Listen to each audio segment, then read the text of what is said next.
প্ৰথমবাৰ দেখি যে কাৰোবাক ভাল লাগি যায় ক্ৰাছ বুলি কয় আজিকালি এই ৱৰ্ডটো খুব চলে ক্ৰাছ বুলি এতিয়া আপোনালোকৰ যেনেকৈ মোক আজি দেখি ভাল লাগি গৈছে নালাগিবও পাৰে বাৰু মই ভাবিছোঁ আৰু ভাল লাগিছে চাগে বুলি মেকআপ চেকআপ কৰি আহিছোঁ যেতিয়া তো প্ৰথমবাৰ দেখি কিবা এটা মনত লাগি গ'ল ক্ৰাছ হৈ গ'ল মানে তো দ্বিতীয়বাৰ যেতিয়া দেখিলে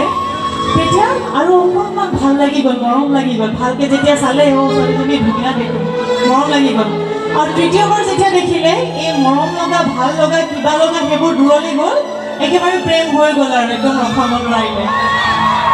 গীতৰ থিমটো সেইটোৱে আছিলে আৰু গীতটি আপোনালোকৰ কাৰণে কেনেকৈ আমি প্ৰস্তুত কৰিছিলোঁ গাই যাওঁ